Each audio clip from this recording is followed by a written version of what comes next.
Feel the real fear with us.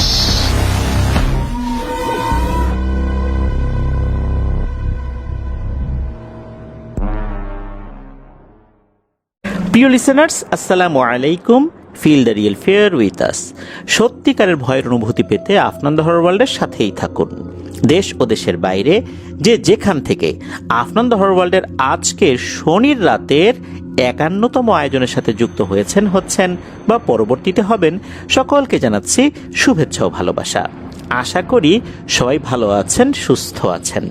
প্রিয় listeners, আজকের এই এপিসোডে আপনাদের পাঠানো ৩টি ঘটনা নিয়ে হাজির হয়েছি। আশা করছি ঘটনাগুলো আপনাদের ভয়ের শিহরণ জাগাতে সক্ষম হবে ইনশাল্লাহ। আপনাদের সাথে ঘটে যাওয়া বা আপনাদের জানা সত্য ভয়ের ঘটনাগুলো আমাদেরকে লিখে বা রেকর্ড করে afnantheHorrorWorld@gmail.com এই ইমেল অ্যাড্রেসে ইমেল করতে পারেন। ইমেল অ্যাড্রেসের স্পেলিংটা বলে দিচ্ছি, AFNANTHEHORRORWORLDBD afnantheHorrorWorldBD@gmail.com। স্পেলিংটাও আমরা আমাদের ভিডিও ডেসক্রিপশনে দিয়ে রেখেছি, সেখানে গিয়ে স্পেলিংটা চেক করতে পারবেন। প্রিয় লিসেনার্স, ঘটনাগুলো কেমন লাগছে তা জানিয়ে ভিডিওর কমেন্ট সেকশনে কমেন্ট করতে পারেন। এছাড়া আমাদের ফেসবুক পেজ আর গ্রুপ তো রয়েছেই, আফনান দ্য হরর ওয়ার্ল্ড নামে, সেখানে গিয়েও আপনারা আপনাদের মতামত জানাতে পারেন। এই ভিডিওর লাইক বাটন প্রেস করতে ভুলবেন না। ভিডিওর লিঙ্কটাও বেশি বেশি করে শেয়ার করে দেবার অনুরোধ করছি, যাতে করে অনেকেই আফনান দ্য হরর ওয়ার্ল্ড সম্পর্কে জানতে পারে, সত্য ভয়ের ঘটনাগুলো শুনে সত্যিকার ভয়ের অনুভূতি পেতে পারেন। সেই সাথে তারাও তাদের জানা বা তাদের সাথে ঘটে যাওয়া সত্য ভয়ের ঘটনাগুলো আমাদেরকে লিখে বা রেকর্ড করে ইমেল করতে পারেন। চলুন ঘটনায় চলে যাই। প্রিয় লিসেনার্স, এখন যে ঘটনাগুলো আপনাদের সাথে শেয়ার করব, এই ঘটনাগুলো আমাকে যিনি দিয়েছেন তার নাম তাহিয়ান আল আশফানুর রহমান। তার পাঠানো বেশ কিছু ঘটনা ইতোমধ্যেই আমরা প্রচার করেছি। তো তার বাসা ঢাকার ধানমন্ডি শিকদার মেডিকেল অ্যাপার্টমেন্টে, আর দেশের বাড়ি নাটোর জেলার গুরুদাসপুর উপজেলার কর্মকার পাড়া গ্রামে। তার পাঠানো বেশ কিছু ঘটনা তারই খালাতো ভাই বাঁধন ভাইয়ের কাছ থেকে তিনি সংগ্রহ করেছিলেন। চলুন ঘটনায় চলে যাই। শুরুতে ঘটনাগুলো বলেছি এই কারণ ছোট ছোট পাঁচটি ঘটনা উনি একত্রে পাঠিয়েছেন। ধারাবাহিকভাবে ঘটনাগুলো এখন আপনাদের সাথে শেয়ার করব। তো তাহিয়ানের খালামণির ঘটনাগুলো এর আগেও আমরা বলেছি, বিশেষ করে বাঁধন ভাইয়ের মায়ের ঘটনাগুলো। তো বাঁধন ভাইয়ের মা, উনি অনেক আমল করা শুরু করেছেন। ঘটনাটি যখন ঘটে তখন সাল 2021 কি 22। উনি নিরিবিলিতে আমল করার জন্য ওনার যেই বেডরুম আর ডাইনিং রুম, এই দুইয়ের মধ্যবর্তী জায়গায় থাই গ্লাস দিয়ে একটি ছোট রুম তৈরি করে নিয়েছিলেন, যাতে করে উনি নিরিবিলিতে আমলগুলো করতে পারেন। আর সবসময় ঘরের ভেতরে যদি উনি বসে থাকেন, অর্থাৎ ওনার রুমের মধ্যে বসে থাকেন, বাড়িতে আরও অনেক কাজ হয়, অনেকে কাজ করেন, সেগুলোও কিন্তু তদারকির প্রয়োজন আছে। দেখা যাচ্ছে উনি রুমের মধ্যে বসে আছেন, বাড়িতে যারা কাজ করছেন তারা তো জানছেন না যে উনি আসলে কোথায় বসে আছেন, তখন অনেক ধরনের অকারেন্স ঘটে যেতে পারে। এই কারণেই মূলত উনি একটা রুম তৈরি করে নিয়েছিলেন, যাতে করে ওখানে বসে উনি যদি আমলগুলো করেন, তাহলে বাড়িতে যারা কাজ করছেন তারাও তাকে দেখতে পারবেন, তার উপস্থিতি সম্পর্কে জানতে পারবেন। এটা তো গেল দিনের বেলার ঘটনা। আর রাতের বেলাতে উনি ওনার রুমেই আমলগুলো করতেন। উনি এই রাতের বেলা আমলগুলো করে ঘুমিয়ে পড়েছেন। রাত তখন আনুমানিক 2টা কি 3টা বাজে। বাঁধন ভাই উনি দিনের বেলাতে বেশ কিছুক্ষণ ঘুমানোর কারণে রাতে আর ওনার সহজে ঘুম আসতে চাইছে না। এরকম মাঝে মাঝেই হতো, দিনের বেলা ঘুমালে রাতে আর ঘুম আসতে চায় না। উনি তখন আফনান দ্য হরর ওয়ার্ল্ডের ঘটনাগুলো শুনছিলেন, যাতে করে দ্রুত ঘুমিয়ে যেতে পারেন। হঠাৎ উনি প্রবল বেগে ভূমিকম্প অনুভব করেন। বাড়ি তখন থরথর করে কাঁপছে, মনে হচ্ছে 9 মাত্রার ভূমিকম্প হচ্ছে। মনে হচ্ছে এখনই সবকিছু ভেঙে পড়বে মাথার উপরে। প্রথম দিকে উনি বুঝতে পারেন না এই ঘটনাটা কি। যখন বুঝতে পারলেন তখন তো চিৎকার চেঁচামেচি শুরু করেছেন, তার মাকে অর্থাৎ খালামণিকে ডাকাডাকি শুরু করেছেন। খালামণিও দেখলেন আসলেই তো ভূমিকম্প হচ্ছে। ওনারা ঘর থেকে বের হবেন এমন সময় ভূমিকম্প থেমে যায়, সবকিছু আস্তে আস্তে স্বাভাবিক হতে শুরু করে। ভূমিকম্প হলে কিন্তু আমরা দেখি ঘরের বিভিন্ন জিনিসপত্র নড়াচড়া করতে থাকে, থরথর করে কাঁপতে থাকে। অনেক সময় দেখা যায় যে শোকেসের মধ্যে থাকা থালাবাটিগুলো ঝনঝন ঝনঝন শব্দ করতে থাকে। এরকম শব্দ কিন্তু হচ্ছিল। মাথার উপর তাকিয়ে দেখলেন ফ্যানগুলো দুলছে। একটা সময় কিন্তু স্বাভাবিক হয়ে গেল সবকিছু। তখন তারা আবারও ঘুমাতে যাবেন, এমন সময় ওনারা থরথর করে কাঁচ কাঁপছে এমন শব্দ শুনতে পেলেন। ওনারা খেয়াল করলেন খালামণি নতুন করে যেই রুমটা তৈরি করেছেন থাই গ্লাস দিয়ে, সেই রুমের কাঁচ থরথর করে কাঁপছে। ওনারা চিন্তা করলেন যে ভূমিকম্প তো থেমে গেছে, কাঁচ তো এতক্ষণ ধরে কাঁপার কথা না, এতক্ষণ তো থেমে যাবার কথা, কিন্তু এমনভাবে কাঁপছে মনে হচ্ছে ভূমিকম্প এখনো চলমান রয়েছে, কিন্তু ভূমিকম্প কিন্তু তখন চলছিল না। এটা কেন হলো এটা তো ওনারা বুঝতে পারছেন না। বাঁধন ভাই উনি কিছুটা এগিয়ে গিয়ে ওই কাচের উপর হাত রাখলেন, তখন কাচটা থেমে গেল। বাঁধন ভাই যখন কাচের উপর হাত রাখলেন তখন উনি ফিল করলেন এই কাচটা তখনও বেশ কাঁপাকাঁপি করছিল, অথচ বাড়ির অন্য কোনো কিছু কিন্তু কাঁপাকাঁপি ওই সময় করছে না। যেই না উনি কাচে হাত দিয়ে এই কাঁপাকাঁপিটা থামিয়ে দিলেন, তখন ঘটল আর একটা ঘটনা। রান্নাঘর যেটা আছে আর টেবিল যেটা আছে, এইগুলোর উপরে কিন্তু, অর্থাৎ টেবিলের উপরে বেশ কিছু জিনিসপত্র ছিল, থালাবাটি ছিল, কাচের জিনিস ছিল, কাঁসার তৈরি বেশ কিছু জিনিস ছিল, আর রান্নাঘরে যেই ছোট আলমারি রয়েছে এর মধ্যেও বেশ কিছু জিনিস ছিল, রান্নার সামগ্রী ছিল। এই জিনিসগুলো এখন কাঁপাকাঁপি শুরু হয়ে গেল। আজব বিষয়, এগুলো এখন কাঁপাকাঁপি করছে কেন? ভূমিকম্প তো থেমে গেছে। তখন এই বাঁধন ভাই আর খালামণি ওই দিকটাতে এগিয়ে যান। খালামণি টেবিলের দিকে যান আর বাঁধন ভাই রান্নাঘরের দিকে যান, যে ঘটনাটা কি, কাঁপাকাঁপি করছে কেন। বাঁধন ভাই খেয়াল করলেন যে কিচেনের একটা জায়গায় একটা হুকের মধ্যে একটা বড় মগ ঝুলানো ছিল, একটা আংটার মতো আছে, ওর মধ্যে মগটা ঝুলানো। তো উনি কি করেছেন, ওই ঝুলানো মগটা খুব বাজেভাবে নড়ছিল, এটা উনি দেখছেন, এবং ওটায় অনেক শব্দ হচ্ছিল। উনি যখনই ওটাতে হাত দিয়েছেন থামানোর জন্য, উনি চিন্তা করলেন যে হাত দেওয়ার সাথে সাথে সাথে থেমে যাবে, এই চিন্তা করে তো হাতটা দিয়েছিলেন, কিন্তু না, যখন উনি হাতটা দিলেন মনে হচ্ছে ওনার হাতের ভেতরেই এই জিনিসটা প্রবল বেগে ছোটাছুটি করার চেষ্টা করছে। এটা দেখে তো উনি মারাত্মক ভয় পেয়ে যান যে ঘটনাটা কি হলো। এটা কিন্তু ওনার মাও খেয়াল করলেন, ওনারা বেশ ভয় পেয়ে যান। এরপর ওনারা বুঝতে পারলেন এখানে অস্বাভাবিক কোনো কিছু হয়েছে। ঘরটা ভালো করে খেয়াল করলেন কোথাও কোনো কিছু আছে কিনা, কিন্তু না, কোথাও কোনো কিছুই ওনারা পেলেন না। সবচাইতে অবাক করা বিষয় হলো ওই রাতে নাকি কোনো ভূমিকম্পই হয়নি। তাহলে সেই রাতে তাদের সঙ্গে আসলে কি হয়েছিল, এর কোনো কারণও ওনারা আর বের করতে পারেননি। ভূমিকম্পটাই বা কেন হলো, কাঁচ ওভাবে কেন কাঁপছিল, আর কিচেনে কেনই বা এই জিনিসগুলো থরথর করে কাঁপছিল, হাত দিয়ে ধরার পরও কেন ওই জিনিস হাতের মধ্যে ছোটাছুটি করার চেষ্টা করছিল, এটা কিন্তু ওনারা বুঝতে পারেন নাই, এর কোনো ব্যাখ্যা ওনারা খুঁজে পান নাই। চলুন এবারে যাই দ্বিতীয় ঘটনায়। এটাও তাহিয়ানকে দিয়েছে বাঁধন ভাই। একটি বাড়িকে কেন্দ্র করে মূলত ঘটনাটি ঘটেছিল। এই বাড়িটার অবস্থান নাটোর জেলার বড়াইগ্রাম উপজেলার মৌখারা হাট সংলগ্ন একটি স্থানে। বাড়িটা সম্পর্কে কিছু না বললেই নয়, বাড়িটা যে স্থানে অবস্থিত তার কয়েকশো মিটার পশ্চিমে একটি শ্মশান ঘাট রয়েছে। শ্মশানটা এখনো চালু আছে, অর্থাৎ এখনো সেখানে লাশ দাহ করা হয়। বাঁধন ভাইয়ারা যে বাড়িতে থাকেন সেই বাড়ির ঠিক পেছনেই একটা নদী রয়েছে, নদীটার নাম বড়াল। এই নদীর ওই পারের সাথে বেশ সংলগ্নভাবেই ওই বাড়িটার অবস্থান। বাড়িটার পেছনে ছোট একটা কলা বাগান রয়েছে। ঘটনাটির সূত্রপাত হয় তখন যখন বাড়ি তৈরির কাজ কেবল শুরু হয়েছে।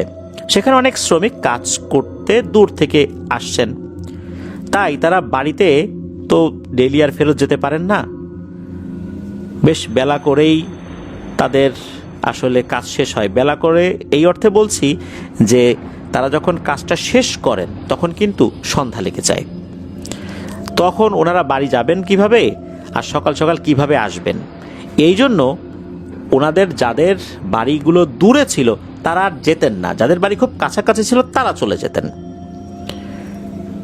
ওনারা একটা ক্যাম্পের মতো করে সেখানে থাকা শুরু করেন। যেখানে ক্যাম্পটা তৈরি করেছেন ওখানে বেশ ঝোপঝাড় ছিল, জায়গাটা ওনারা পরিষ্কার করেছিলেন, তারপর সেখানে থাকতে শুরু করেন। বাড়িটা তৈরির কাজ যখন চলছে তখন নির্মাণ শ্রমিকরা বিভিন্ন ধরনের সমস্যার সম্মুখীন হতে শুরু করেন। যেমন ঘরের ভেতর হঠাৎ করে বড় বড় সাপ দেখা যেত। ওনারা যখন ডাকাডাকি করতেন অন্যদেরকে, তখন এই সাপটা কোথায় যেন হাওয়া হয়ে যেত। ওই সাপটাকে আঘাত করার সুযোগ ওনারা পেতেন না। হঠাৎ করে দেখতেন বিশাল আকৃতির একটা সাপ, যখন চিৎকার চেঁচামেচি করতেন তখন ওই সাপটা কোথায় যেন হাওয়া হয়ে যেত। তো এত কিছু ঝামেলা যে হচ্ছে, এর মধ্য দিয়েই কিন্তু বাড়ির প্রথম তলার কাজ সম্পন্ন হয়। তখন শ্রমিকরা সেই অস্থায়ী ক্যাম্পে না থেকে প্রথম তলায় খাওয়া এবং ঘুমানো শুরু করে। তবে ওই ফ্লোরে ওয়াশরুম কিন্তু তখনও চালু করা যায়নি। ওয়াশরুম তারা টেম্পোরারি যেটা তৈরি করেছিলেন ওই ক্যাম্পের কাছে ওইটাই ব্যবহার করতেন। ওখানে থাকার পর থেকে কিন্তু আর তারা সাপ দেখতে পেতেন না। তখন আবার নতুন একটা সমস্যা শুরু হলো।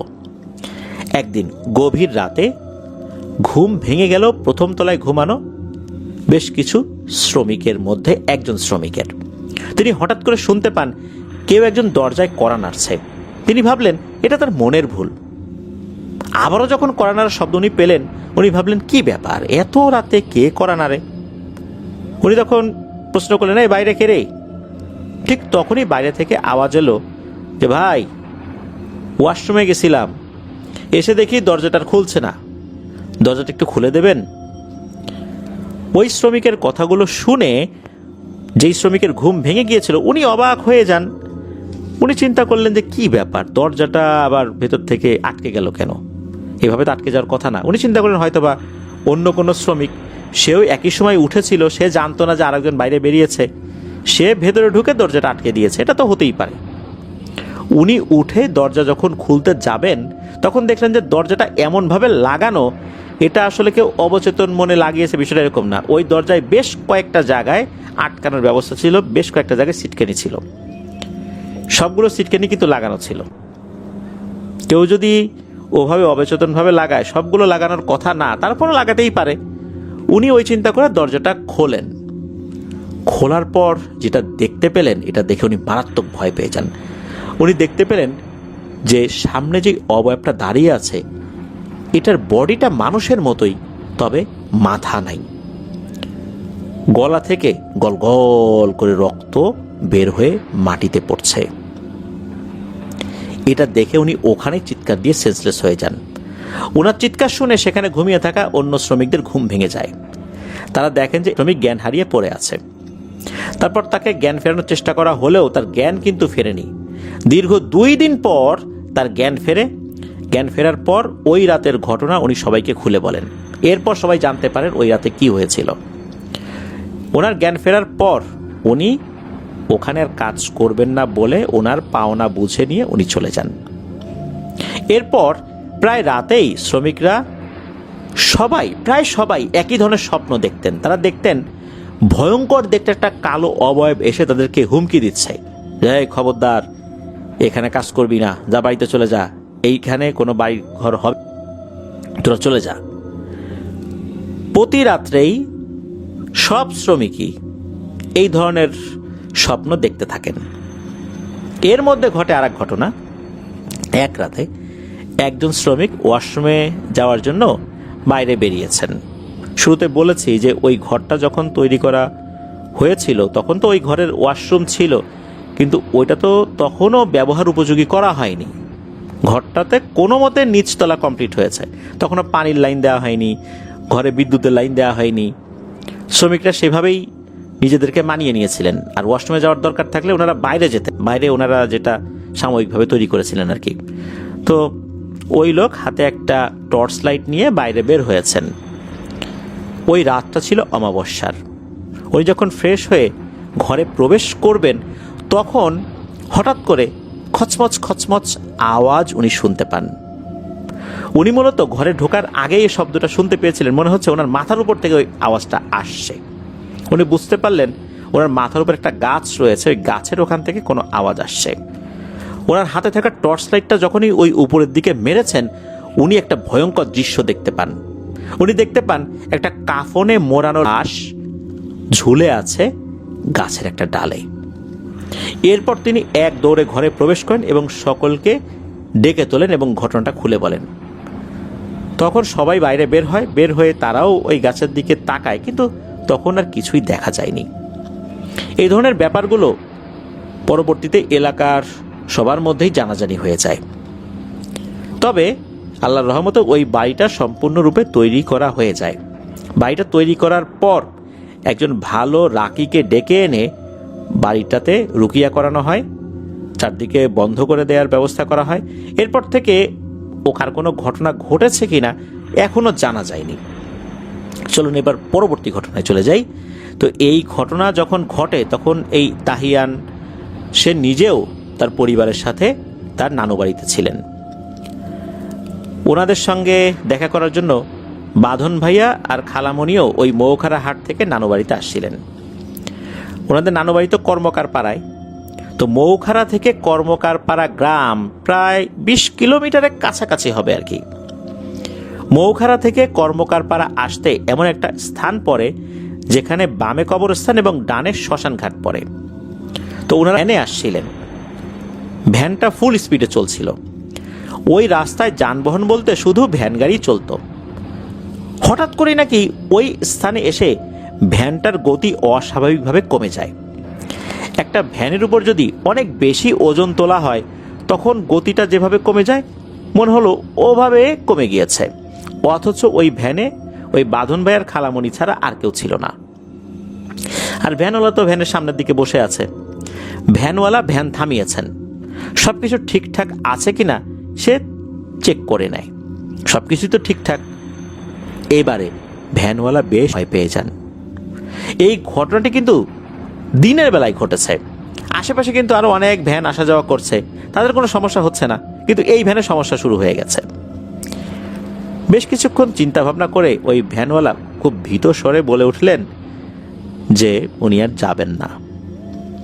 কি আর করা, এই বাঁধন ভাই আর খালামণি ভ্যান থেকে নামেন। নামার পর ওনারাও এক ধরনের অদ্ভুত অনুভূতি নিজেরাও পেয়ে যান। সেটা হচ্ছে মনে হচ্ছে ওনাদের শরীরের উপরে ওনাদের সেম ওজনের আর একটা শরীর চাপিয়ে দেওয়া হয়েছে। শরীরটা এমন ভারী হয়ে গেছে, হাঁটা চলা অসুবিধা হচ্ছে। হতে পারে যে অনেকক্ষণ ভ্যানে বসে আছেন, এই কারণে শরীরটা ভারী হয়ে যেতে পারে, কিন্তু সেটা তো অল্প কিছুক্ষণের মধ্যে ঠিক হয়ে যাওয়ার কথা, কিন্তু না, সেটা ঠিক হচ্ছিল না। খালামণি বুঝতে পারেন এখানে অস্বাভাবিক কোনো কিছুর উপস্থিতি হয়ে গেছে। তখন উনি দোয়া দুরুদ পড়তে থাকেন, বাঁধন ভাইকেও দোয়া দুরুদ পড়তে বলেন। ওনারা কিছুক্ষণ দোয়া দুরুদ পড়ার পরই শরীরটা একদম হালকা হয়ে যায়, সবকিছু ঠিকঠাক হয়ে যায়। তো ওনারা তো চলে আসেন এই বাড়িতে। রাতে যখন খাওয়া দাওয়া শেষ করে ঘুমানোর প্রস্তুতি নিচ্ছে সবাই, তখন হঠাৎ করেই বাঁধন ভাইয়ের ফোনে একটা কল আসে। বাঁধন ভাইয়া ওয়াশরুমে ছিলেন, তাই উনি ওই সময় কল ধরেননি। ওয়াশরুম থেকে এসে যখন দেখলেন ওটা মিসড কল হয়ে আছে, ওই নাম্বারে আবার কল ব্যাক করলেন। যার সঙ্গে উনি কথা বলেছেন তিনি এই বাঁধন ভাইয়েরই বন্ধু। বাঁধন ভাই শুধু এ পাশ থেকে বলছে, না তো আমরা তো বাড়িতে নাই, বাড়ি তো তালা দেয়া, এরকম বারবার বলছে। তখন আরো কয়েকটা কথা বলা শেষ করে বাঁধন ভাই ফোন কেটে দিলেন। অন্যরা জিজ্ঞেস করছে কি ব্যাপার, কি হয়েছে। তখন বাঁধন ভাইয়া একটা ভয়ঙ্কর তথ্য দিল, যেটা শোনার জন্য ওনারা মোটেও প্রস্তুত ছিলেন না। তো বাঁধন ভাই বললেন যে কল দিয়েছে সে তো তার অনেক ভালো বন্ধু। কল ধরেই সেই বন্ধু তাকে বলছে, হ্যাঁ রে, তোদের বাড়িতে কি কোনো ভাড়াটিয়া আছে নাকি? সে তো বলছে, না তো, আমরা তো কোনো ভাড়াটা তুলি নাই, আর আমরা তো বাসার বাইরে, বাসায় নাই, ঘর তালা দেয়া। তখন নাকি ওই বন্ধু বলে যে তারা কয়েকজন ওই রাস্তা দিয়ে যাচ্ছে। হঠাৎ করে কি হয়, ওই বাসার ছাদের উপর থেকে তাদের শরীরে কে যেন মাটি বা ইটের গোড়া ছুঁড়ে মেরেছে। তখন তারা যখন ওই দিকটাতে তাকিয়েছে, তাকানোর পর দেখতে পায় এই বাঁধন ভাইদের বাসার ছাদের উপরে বেশ লম্বা, বেশ মোটা সোটা একটা অবয়ব দাঁড়িয়ে আছে। এই অবয়বের চেহারা দেখা যাচ্ছে না, তবে তার চোখ দুটোর জায়গায় মনে হচ্ছে আগুন জ্বলছে। এই জিনিসটাই এই কাজ করেছে। সে উপর থেকে নিচে যারা আছে তাদেরকে খুব ভালোভাবে দেখছে। এইটা দেখার সাথে সাথে তো ওনারা ভয় পেয়ে গেছেন, ওখান থেকে দ্রুত সরে যান আর বাদন ভাইকে ফোন দিয়েছেন যে আরে তোদের বাসায় কে, ভাড়াটিয়া আসছে নাকি নতুন কেউ, বা এরকম কথা জিজ্ঞেস করেছেন। তখন তো বাদন ভাই বলে দেন আমরা তো বাসায় নেই। এই ঘটনা যখন ঘটে তখনই কিন্তু তাকে ফোন দিয়েছে যে এই ব্যাপার। তো এরপরে আর একটা ঘটনায় আসি। এই ঘটনাটি একটি ট্রাক কেন্দ্রিক ঘটনা। ঘটনাটি ঘটেছে একজন ট্রাক ড্রাইভার এবং তার হেল্পারের সঙ্গে। ঘটনাটির স্থান মৌখারা থেকে আহমদপুর যাবার পথে একটি ব্রিজ পড়ে, সেই ব্রিজকে কেন্দ্র করে।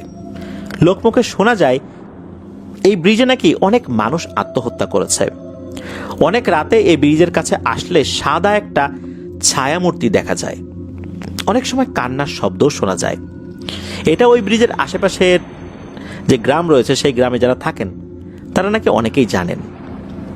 অনেকেই নাকি গভীর রাতে মাছ ধরতে এসে চিরতরে হারিয়ে গেছে, তাদের ডেড বডিও আর পাওয়া যায়নি। বাড়ি থেকে বেরিয়ে গেছে, বলেছে যে আমি মাছ ধরতে যাচ্ছি ওইদিকে, এরপর কিন্তু আর তাদেরকে পাওয়া যায়নি। আবার অনেককে পাওয়া গেছে মৃত অবস্থায়। যারা হারিয়ে গেছে বা যারা মারা গেছে তারা তো আসলে আর বলতে পারেন নাই যে তারা কি দেখেছিলেন বা কি হয়েছিল। তাই মানুষ অনুমান করে এমন কিছু হয়েছিল যার কারণে তারা হারিয়ে গেছেন বা মারা গেছেন। এক আতঙ্কের নাম হয়ে গেছে এই ব্রিজ। ঘটনাটি যার সাথে ঘটে তিনি স্থানীয় একজন ট্রাক ড্রাইভার। বিভিন্ন ফসল, বালি, ইট এক স্থান থেকে অন্য স্থানে নিয়ে যাওয়া আসা করেন তিনি। তার হেল্পার বয়সে কিছুটা ছোট হলেও সবসময় তাকে সাহায্য করে। তাদের বাড়ি মূলত পাশাপাশি।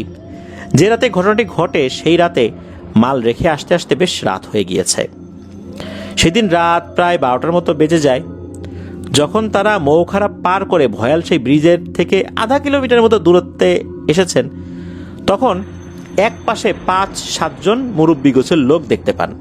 তাদের পাশে খাটিয়ায় একটি লাশ রাখা। মুরব্বীরা দূর থেকে ইশারা করে ট্রাক থামাতে বলে। প্রথমে কিছুটা অস্বাভাবিক লাগলেও তাদের চেহারা দেখে কিন্তু অস্বাভাবিক কিছু আবার মনে হয়নি, স্বাভাবিকই লেগেছে। প্রথম দিকে হুট করে তো অস্বাভাবিক লাগতেই পারে, দেখা গেল তাদের চেহারা একদম স্বাভাবিক, স্বাভাবিক মানুষের মতোই। কেউ লুঙ্গি পরা, গেঞ্জি পরা, কেউ লুঙ্গি পরা, পাঞ্জাবি পরা, এরকম আর কি। গ্রামে সাধারণত মানুষ যেরকম ড্রেসগুলো পরে থাকেন ওই রকমই ড্রেস। এটা দেখে তো অস্বাভাবিক মনে করার কোনো কারণও নাই যদি ভালো করে বোঝা যায় আর কি। তো ড্রাইভার সাহেব ট্রাক থামান। তখন একজন মুরব্বী বলে ওঠে, যারে ভাই কি বলবো, সুস্থ স্বাভাবিক লোক ছিল, হঠাৎ করে মারা গেল। লাশ নিয়ে পড়ছি এক বিপদে রে, আহমদপুর বাজারে নামাই দিবা বাবা। ইচ্ছা না থাকলেও মুরব্বীদের চেহারা দেখে মায়াই লাগলো তার কাছে। তিনি লাশ তুলতে বললেন গাড়ির পেছনে।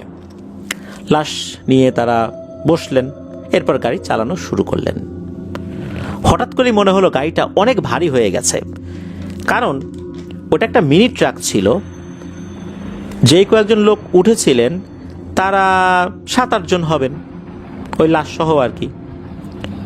কিন্তু ড্রাইভার সাহেবের কাছে মনে হচ্ছে যে 7-8 জন না, 30-32 জন বা তারও বেশি মানুষ এই গাড়ির পেছনে উঠে বসেছে। ড্রাইভার সাহেবের নাম ছিল মোহাম্মদ আব্দুস সালাম। তো এই সালাম ড্রাইভার ভাবছেন যে হয়তো ইঞ্জিনে কোনো সমস্যা হয়েছে। আর তার যে হেল্পার সেও কিন্তু এতক্ষণ চুপচাপ ছিল, তার নাম আব্দুল আলী।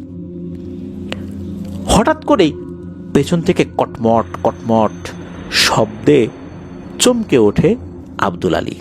তখন সে ড্রাইভার আব্দুল সালামকে বলল যে ওস্তাদ, কোনো শব্দ শুনতেছেন? আব্দুল সালাম প্রথমবারের মতো শব্দটা শুনল।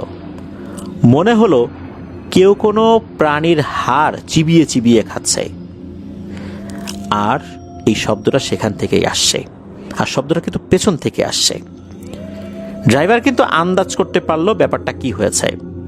তারা তখন সেই ব্রিজের যখন একদম মাঝামাঝি চলে আসছে, ঠিক মাঝামাঝি অবস্থান করছে, সালাম তখন দ্রুত গতিতে গাড়ি চালাতে শুরু করলো। কিন্তু এই আব্দুল আলী একটা ভুল করে বসে।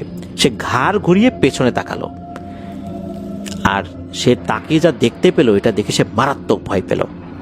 সে দেখতে পেল এই লাশটাকে মনে হচ্ছে ওই লোকগুলো উঠিয়ে বসিয়েছে।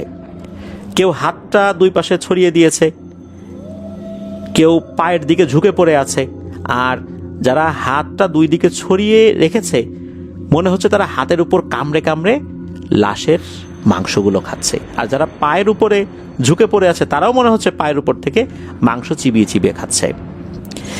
এইটা যখন দেখেছে তখন সে খেয়াল করে যে এই সবগুলো পিশাচ একসাথে তারা এই আব্দুল আলীর দিকে তাকিয়েছে। তারাও বুঝতে পেরেছে যে এরা তাদেরকে দেখে ফেলেছে। তখন এই আব্দুল আলী দেয় একটা চিৎকার। তার চিৎকার শোনার পর এই যে আব্দুল সালাম যে সেও ভয় পেয়ে যায়। হঠাৎ করে এরকম চিৎকার দিয়েছে, আর শুধু চিৎকার দেয়নি, চিৎকারের সাথে ওই আব্দুল সালাম ড্রাইভারকে বলেছে যে ওস্তাদ, এ তো ভয়ঙ্কর পিশাচের খপ্পরে পড়ছি, এ তো লাশ খেকো পিশাচ। তখন এই আব্দুল সালাম উনিও গাড়ির লুকিং গ্লাসের দিকে যখন তাকিয়েছেন উনি দেখতে পান সবগুলোর চেহারায় একদম রক্ত মাখামাখি। এদের চেহারা এখন আর মানুষের মতো মনে হচ্ছে না, পুরো মুখ জুড়ে শুধু রক্ত, আর চেহারাটা আগের থেকে ভয়ঙ্কর হয়ে গেছে। তখন উনিও গাড়ির নিয়ন্ত্রণ হারিয়ে ফেলেন, গাড়িটা রাস্তার পাশে থেকে একটা গাছে লাগিয়ে দেন। এরপর তাদের আর কিছু মনে নাই। অনেকক্ষণ পর ওই পথ দিয়ে অন্যরা যারা যাচ্ছিলেন তারা এই ট্রাকটা দেখতে পান যে রাস্তার পাশে পড়ে আছে, স্টার্টও তখন বন্ধ হয়নি, চলছে। লোকজন তাদেরকে উদ্ধার করেন রক্তাক্ত অবস্থায়। এরপর তাদের যখন জ্ঞান ফেরে তারা সব ঘটনা খুলে বলেন কি হয়েছিল। এই ড্রাইভার আব্দুল সালাম বেশ কয়েকদিন জ্বরে ভুগলেও উনি সুস্থ হয়ে গিয়েছিলেন, কিন্তু এই হেল্পার আব্দুল আলী উনি এক সপ্তাহ জ্বরে ভুগে পরবর্তীতে মারা গিয়েছিলেন। এটা ছিল ঘটনা। এবার চলে যাব তাহিয়ানের পাঠানো যে ঘটনাগুলো, এইটার একদম শেষ পার্টে। এই ঘটনা মূলত দিয়েছে তার এলাকারই এক বড় ভাই, তার নামটা আমরা বলছি আব্দুল্লাহিল গালিব তামিম। ঘটনাটি মূলত ঘটেছিল তার বড় ভাইয়ের সাথে। সঙ্গত কারণে তার নামটা আমরা প্রকাশ করতে পারছি না। তিনি বর্তমানে বাংলাদেশ নৌবাহিনীর একজন উচ্চপদস্থ কর্মকর্তা। ঘটনাটা বেশ আগের, তখন উনি নতুন চাকরিতে ঢুকেছেন। উনি সদ্য নেভাল একাডেমিতে ট্রেনিং শেষ করেছেন, নতুন চাকরিতে ঢুকেছেন। চাকরিতে ঢোকার পর মাঝে একটু ঘন ঘন ছুটি নিয়ে আসছিলেন আর কি। তখন আবার কি করতেন, ওনার বন্ধুদের সাথে গল্পগুজব করতেন। তো বন্ধুরা আসতো, বাড়ির ছাদে বসে আড্ডা দিতেন। এখন প্রতিদিন তো সবার আসার আর সময় হয় না। এক রাত্রে উনি একাই বাড়ির ছাদে বসে আছেন, অন্যরা তখনও এসে পৌঁছায় নাই। রাত তখন আনুমানিক 12টার বেশি বাজে। তো উনি কি করবেন, বন্ধুরা এখনো আসলো না, কানে হেডফোন দিয়ে উনি গান শুনছিলেন, আর ছাদের একটা অংশে উনি পা ঝুলিয়ে বসে আছেন। হঠাৎ করে উনি দেখতে পান যে ওনার থেকে একটু দূরেই ওই ছাদের উপরে আর একটা লোক বসে আছে। যে বসে আছে তাকে দেখে উনি চমকে ওঠেন, যারে এটাকে, এটা তো উনি, অর্থাৎ ওনার মতোই আর একটা অবয়ব, সে তার কাছাকাছি বসে আছে, তার দিকে তাকাচ্ছে, হাসছে। উনি চিন্তা করলেন যে ওনার কোনো হ্যালুসিনেশন হলো কিনা, এরকম তো হওয়ার কথা না। উনি যেহেতু একজন নেভির অফিসার, বেশ সাহসী একজন মানুষ, সমুদ্রে উনি সাঁতার কাটার সহ বিভিন্ন ধরনের কঠিন প্রশিক্ষণ নিয়েছেন। ওনার তো এরকম হ্যালুসিনেশন হওয়ার কথা না, তারপরও হতেও পারে। উনি বিষয়টা ভালো করে বোঝার চেষ্টা করলেন যে আসলে উনি যা দেখছেন সেটা কি ঠিক দেখছেন। উনি দেখলেন না, উনি ঠিকই দেখছেন। উনি তখন বলেন, এই তুমি কে, কোত্থেকে এসেছো? তখন উনি দেখলেন যে ওই জিনিসটা তার দিকে তাকিয়ে অদ্ভুতভাবে হেসে দিল এবং ছাদ থেকে লাফ দিল নিচে। ছাদ থেকে নিচে লাফ দেওয়ার পর ভয়ঙ্কর ক্ষতি হয়ে যাওয়ার কথা, কিন্তু উনি দেখতে পেলেন যে ছাদ থেকে নিচে লাফ দিল নিচে পড়ার কোনো শব্দও হলো না, কিছুই হলো না। মনে হলো জিনিসটা লাফ দেওয়ার পরপরই বাতাসে মিলিয়ে গেল। এটা দেখার সাথে সাথে উনি বেশ ভয় পেয়ে যান, দ্রুত ঘরে চলে আসেন। এরপরে অবশ্য রাতের বেলা উনি ছাদে আর সহজে উঠতেন না, উঠলেও সাথে ওনার লোকজন থাকতো, একা একা অন্তত উঠতেন না। এটাই ছিল ঘটনা। ধন্যবাদ জানাচ্ছি তাহিয়ান আল আশফানুর রহমানকে তার পাঠানো ঘটনার জন্য। প্রিয় লিসেনার্স, চলুন চলে যাব আমাদের এবারের শনির রাতের 51তম আয়োজনের দ্বিতীয় ঘটনায়।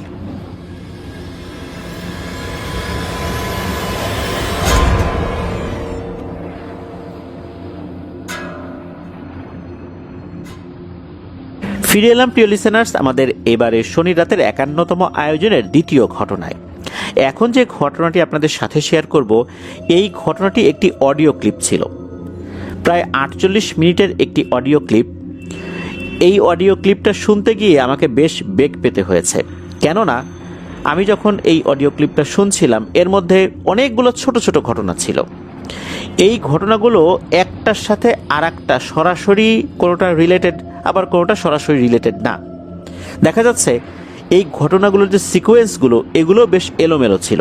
তা আমি চিন্তা করছিলাম যে উনি দীর্ঘ একটা অডিও ক্লিপ পাঠালেন, তো সিকোয়েন্সগুলো এরকম এলোমেলো কেন? আমি যখন শুনতে শুনতে ঘটনার শেষ দিকে চলে আসলাম তখন বুঝতে পারলাম সমস্যাটা কি। সমস্যাটা হচ্ছে যে আমাদেরকে যিনি ঘটনা পাঠিয়েছেন উনি খুব বাজেভাবে ব্ল্যাক ম্যাজিকে আক্রান্ত হয়েছিলেন। এখন আল্লাহর রহমত অনেকটাই সুস্থ। শুধু উনি নন, ওনার বোন, ওনার মা বাবা সবাই এই ব্ল্যাক ম্যাজিকে আক্রান্ত হয়েছিলেন। ব্ল্যাক ম্যাজিকে আক্রান্ত হওয়ার পর ওনার ব্রেইনে কিছু সমস্যা দেখা দেয়, অনেক কিছুই উনি এলোমেলো করে ফেলেন, অনেক কিছুর সাথে ধারাবাহিকতা উনি মেলাতে পারেন না। এটার প্রভাবেই মূলত উনি আসলে বেশ এলোমেলোভাবেই ঘটনাটা বলেছেন। এটাও অডিও ক্লিপের একটা পর্যায়ে এসে উনি বলেছিলেন। তো ঘটনার শুরুতেই উনি সহ ওনার পরিবারের সকলের সুস্থতা কামনা করছি। আমাদেরকে যিনি ঘটনা পাঠিয়েছেন তার নাম উৎসব। ওনার বাড়ি মুন্সিগঞ্জ জেলার সদর উপজেলার পঞ্চসার ইউনিয়নের রতনপুর গ্রামে।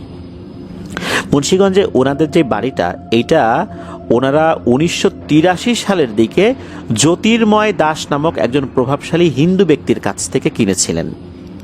এই জ্যোতির্ময় দাস উনি জমিদার গোছের একজন মানুষ ছিলেন। 1983 সালের দিকে উনি এই অঞ্চলে থাকা ওনার সব সম্পত্তি বিক্রি করে ভারতে ওনার আত্মীয় স্বজনদের কাছে চলে যান স্থায়ীভাবে। তো ওনারা যেই বাড়িটা কিনেছিলেন এটা অনেক পুরনো ধাঁচের একটা বাড়ি। এই বাড়িটা বেশ ভয়ঙ্করই বলতে হবে, যেহেতু অনেকদিন হয়ে গিয়েছিল এই বাড়িটার বয়স। এই বাড়িটা বিক্রি করে চলে যাওয়ার পর এই যে উৎসব ভাই, ওনার যে দাদা, ওনার চাচা বা ওনারা যারা আত্মীয় স্বজন আছেন, ওনারা এই বাড়িতে উঠে পড়েন। এই বাড়িতে একটা বড় আকৃতির কালী মন্দির ছিল। অনেকেই নাকি এই মন্দিরটাকে জাগ্রত কালী মন্দির বলে অভিহিত করতেন। যখন এই বাড়িটা ওনারা কিনে নিলেন, কিনে নেবার পর একটা বিষয় তো ওনারা আসলে করবেনই, কারণ যেহেতু ওনারা মুসলিম একটা বাসার মধ্যে যদি মন্দির থাকে, বিষয়টা তো আসলে ধর্মীয়ভাবে হোক আর যে কোনো কারণেই হোক, এটা তো আসলে শোভনীয় নয়। ধর্মীয় দৃষ্টিকোণ থেকেও তো আসলে এটা ওনারা রাখতে পারেন না। এই কারণে এই মন্দিরটাকে ভেঙে ফেলার সিদ্ধান্ত নেন। যেহেতু এটা বাড়ির ভেতরে, ওনারা জেনেছেন যে অত্র এলাকার সবচাইতে বড় কালী পূজা নাকি এই মন্দিরে হতো। যেহেতু এটা বাড়ির ভেতরে পড়ে গেছে আর ওনারা মুসলিম পরিবার, নামাজ কালাম পড়েন, স্বাভাবিকভাবেই তো এটা আসলে রাখাটা যাচ্ছে না। এই জন্য মন্দিরটা ভেঙে ফেলার সিদ্ধান্ত নেন পারিবারিকভাবে। ভেঙে ফেলার জন্য যখন সিদ্ধান্ত নেওয়া হয়, ওনারা যে ভয়ঙ্কর কোনো স্বপ্ন দেখেছিলেন এরকমটা না। 7 জন শ্রমিক নিযুক্ত করা হয়, আর এইটা ভাঙার জন্য এই উৎসব ভাইয়ের একজন চাচা মেইন ভূমিকা পালন করেন, তার নাম হচ্ছে মুকুল। উনি 7 জন শ্রমিককে এই কাজে লাগান। মন্দিরটা ঠিকঠাক মতোই ভেঙে ফেলার কাজটা সম্পন্ন করা হয়। ভেঙে ফেলার পর এই যে 7 জন শ্রমিক যারা এইটা ভাঙার কাজে নিয়োজিত ছিলেন, ওনারা অল্প সময়ের মধ্যেই রহস্যময় কারণে একে একেই 7 জনই মারা যান। সর্বশেষ থাকলো এই মুকুল চাচা। উনি হঠাৎ করে নাকি একটা পাগলা কুকুরের দ্বারা আক্রান্ত হন, অর্থাৎ এই পাগলা কুকুর কোথা থেকে এসে যেন ওনাকে কামড় দেয়। ওই সময় অর্থাৎ এই 1983 সালের দিকে তখন তো যেই ভ্যাকসিনগুলো ছিল, তখন এই ভ্যাকসিনগুলোর ধরন ছিল যে নাভির চতুর্দিকে 14টা ইঞ্জেকশন দিতে হবে। এই ইঞ্জেকশনগুলো কিন্তু নির্দিষ্ট সময় অন্তর অন্তর দিতে হতো। তো উনি 13টা ইঞ্জেকশন দিয়েছিলেন। 14তম ইঞ্জেকশনে গিয়ে হলো একটা সমস্যা। ইঞ্জেকশন যেটা দেয়া হয়েছিল এটার আসলে ডেট এক্সপায়ার্ড হয়ে গিয়েছিল, অর্থাৎ এটার মেয়াদ উত্তীর্ণ হয়ে গিয়েছিল। মেয়াদ উত্তীর্ণ হয়ে যাবার কারণে এই ইঞ্জেকশনটা ওনার শরীরে কাজ করেনি, যার ফলশ্রুতিতে ওনার শরীরে জলাতঙ্ক রোগ দেখা দেয়। আর এই রোগ একবার হলে বাঁচার সম্ভাবনা খুবই কম থাকে। এটা পৃথিবীর প্রাচীনতম রোগগুলোর মধ্যে একটা। মুকুল চাচা উনি এই জলাতঙ্ক রোগে আক্রান্ত হয়ে মারা যান। যারা এই 8 জন এই মন্দির ভাঙার কাজে নিয়োজিত ছিলেন ওনারা এভাবেই মারা গিয়েছিলেন। অন্য 7 জনের বিষয়ে উৎসব ভাই খুব একটা কিছু বলতে পারেননি, তবে ওনার চাচা সম্পর্কে বলেছেন যে ওনার মৃত্যুটা ঠিক এইভাবে হয়েছিল। শোনা যায় ওই মন্দিরে ভয়ঙ্কর একটা বিশাল সাপ আসতো, কেউটে টাইপের সাপ। এই সাপটাকে নাকি দুধ কলা দিয়ে খেতে দেয়া হতো। এই সাপটা এই খাবারগুলো খেত। যেহেতু 1983 সালে এই বাড়ির মূল মালিক তারা চলে গিয়েছেন, এরপর ওই সাপটাকে আর দেখা যায় নাই, আর মন্দিরটাও ভেঙে ফেলা হয়েছে। এই বাড়িটা কেনার পর এই উৎসব ভাইয়ের মা এবং বাবা চিলেকোঠার দিকে যে ঘরটা ছিল ওই ঘরটাতে থাকতে শুরু করেন। যেহেতু ওনাদের পরিবারটা বড় ছিল, 7 জন চাচা ছিল, ফুপু ছিল, অনেক বড় পরিবার। ওনারা সবাই তো এই বাড়িতে এসে উঠেছেন। তো উৎসব ভাইয়ের মা বাবা ওনারা চিলেকোঠার ওই ঘরটাতে থাকা শুরু করেন। তো একদিন ছাদে বসে ওনারা দুজন কথাবার্তা বলছিলেন, গল্পগুজব করছিলেন। হঠাৎ করে একটা দৃশ্য ওনারা দেখেন। পুরনো হিন্দু বাড়ি হয় কিন্তু আশেপাশে অনেক বড় বড় গাছপালা ছিল। এর মধ্যে অন্যতম ছিল একটা বিশাল বড় আম গাছ। তখন এই উৎসব ভাইয়ের মা বাবা দুজনেই খেয়াল করেন এই আম গাছের একদম উপরের দিকে পাতার উপরে অনেকগুলো কুকুর কোত্থেকে যেন চলে আসছে এবং ঘেউ ঘেউ করে ঝগড়া করছে। আমরা যখন দেখি যে অনেকগুলো কুকুর ঝগড়াঝাটি করে যেরকম দেখা যায় আর কি, যেরকম শব্দ হয়, ওই রকম ওনারা এটা দেখলেন। তো এটা তো দেখেছেন, দেখার পর ওরা তাড়াতাড়ি ঘরে চলে আসেন, কারণ গাছের উপরে কুকুরে সেইভাবে ঝগড়াঝাটি করবে এটা তো স্বাভাবিক কিছু না। এরপর আর একটা দিন ঘটে ওনার মায়ের সাথে ভয়ঙ্কর একটি ঘটনা। ওই বাড়িতে একটা গাব গাছ ছিল। বিকালের দিকে ওনার মা কোনো কারণে ওই দিকটাতে হাঁটতে গিয়েছেন। তো হাঁটতে যাবার পর হঠাৎ করে উনি নাকি গাব গাছের উপরের দিকে তাকান।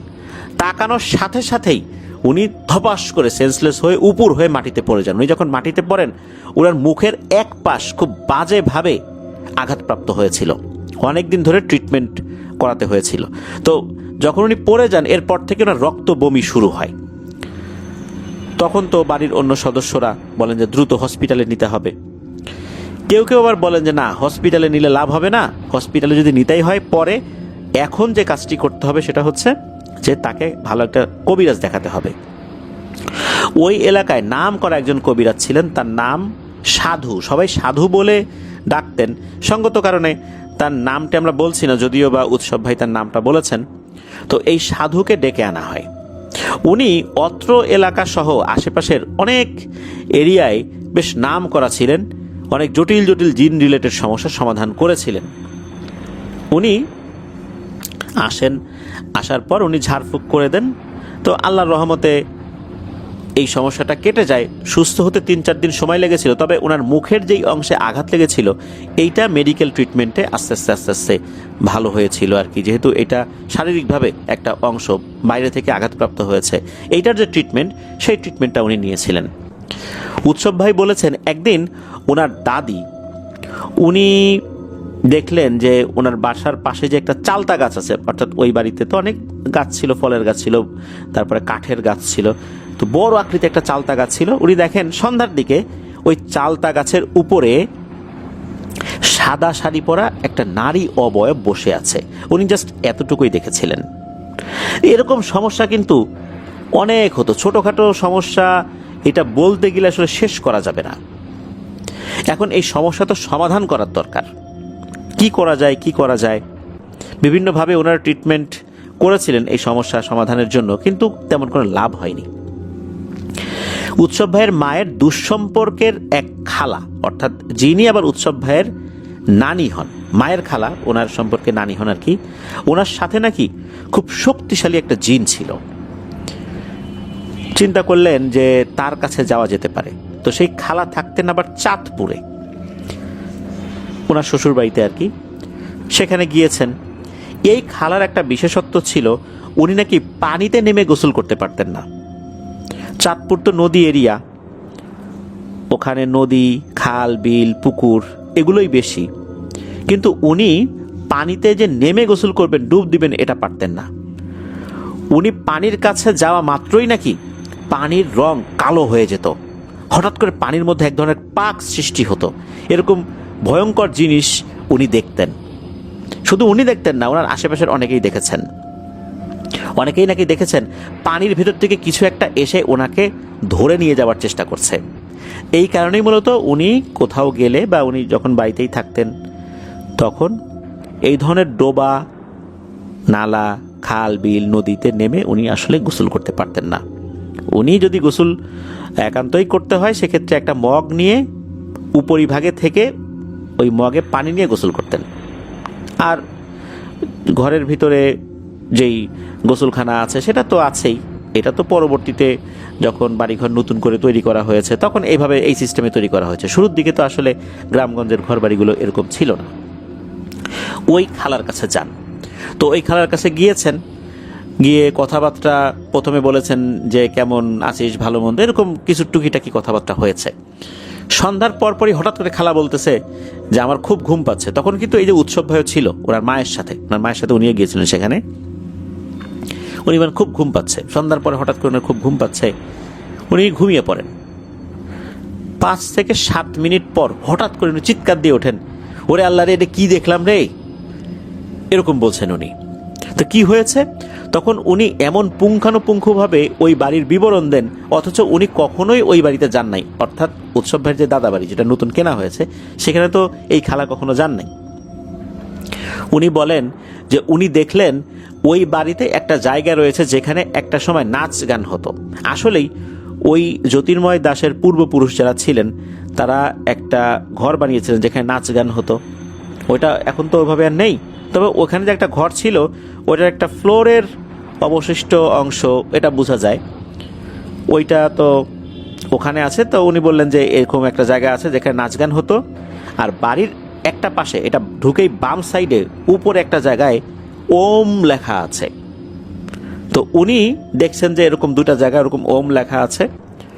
হঠাৎ করে দেখলেন যে বিশাল আকৃতির একটা গরিলা সাইজের প্রাণী, বা গরিলার মতোই দেখা যায় এরকম একটা প্রাণী, ঠিক গরিলাও বলা যাবে না, হনুমানও বলা যাবে না, একটা মিশ্র একটা প্রাণী, এটার বড় লেজ রয়েছে।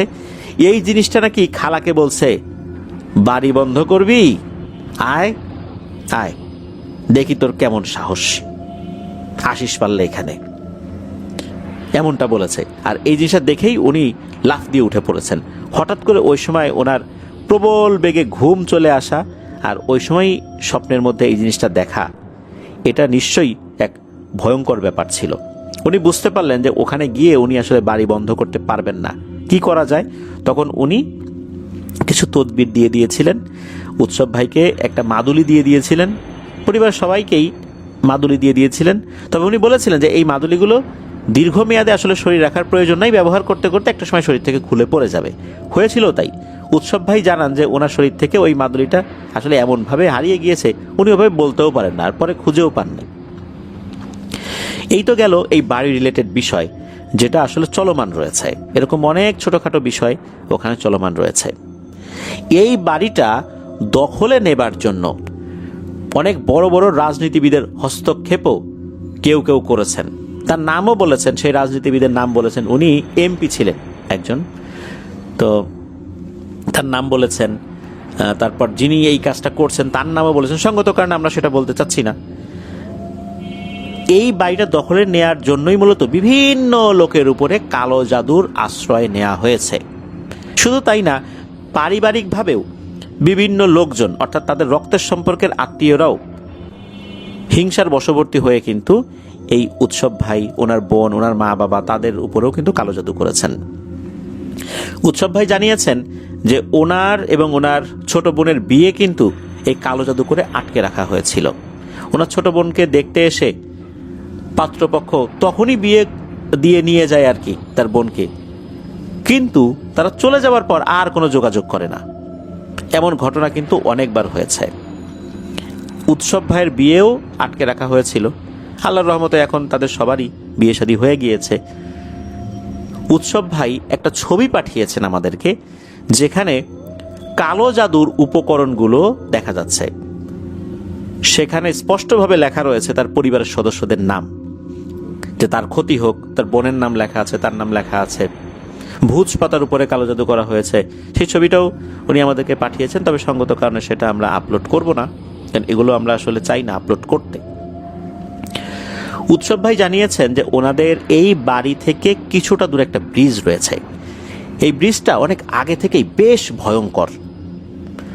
শুধু যে ভুতুরে কারণে ভয়ঙ্কর তা নয়, এই ব্রিজের এখানে বেশ কিছু সময় লাশ উদ্ধার করা হয়েছে। তবে সেগুলো মার্ডার করা লাশ ছিল, তারা যে ভয় পেয়ে মারা গেছেন বিষয়টা এরকম না।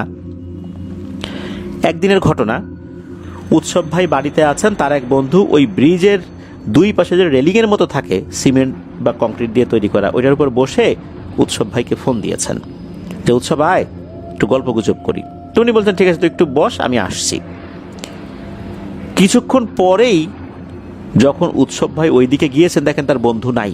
কি ব্যাপার, কি হলো, ঘটনাটা কি? তার বন্ধুকে আবার ফোন দিয়েছেন, তখন তার বন্ধু বলছেন তুই তাড়াতাড়ি আমার একটু বাসায় আয়, আমি খুব ভয় পাইছি। উনি তো তার বাসায় গিয়েছেন, গিয়ে দেখেন তার বন্ধু ভয়ে একদম জড়সড় হয়ে আছে। কি হয়েছে?